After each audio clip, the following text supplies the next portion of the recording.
সারা রাত জেগে থাকার পর মহারানী যখন ঘুমোলেন তখন আমি ওনার মাথায় হাত বুলিয়ে ঠাকুরের নাম জপে দিয়ে চলে এলাম রান্নাঘরে। এটা কত ভালো খাবার, মাখন দিয়েছি, খেয়ে নাও। হ্যাঁ, লঙ্কা আছে, ফেলে দিবি। ঠিক আছে, আমি কেন বলবো? ফুলকপি দিয়ে তরকারিটা করব। এখানে রাইসের জন্য জিনিসপত্র রেখেছি। এটা হচ্ছে ফুলকপি।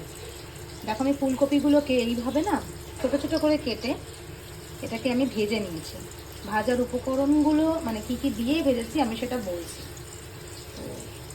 কালকে বরকর্তা মশাইয়ের ফুলকপি রেসিপিটা খুব ভালো লেগেছে, যেটা অলরেডি পোস্ট করা হয়েছে, তোমরা চাইলে দেখতে পারো।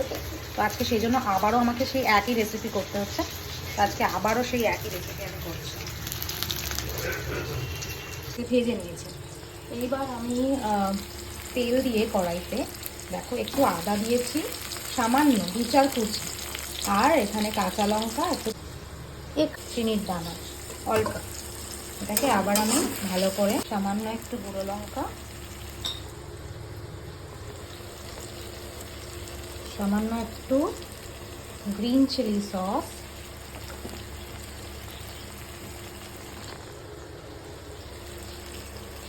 সামান্য একটু সয়া সস,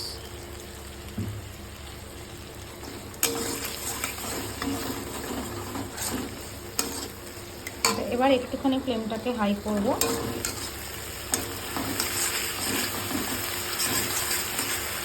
এবার হাই করে এর মধ্যে দেব একটু আদা বাটা। এবার আমি নিয়ে নিচ্ছি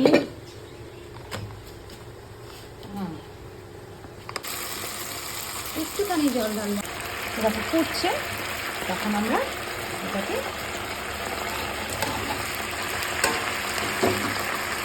দিয়ে দেবো। তোমরা সবাই ঝটপট বানিয়ে ফেলো আর ঝটপট খেয়ে বলো কেমন লেগেছে। দেখা হচ্ছে পরের মিনি ব্লগে, ততক্ষণের জন্য দুগ্গা।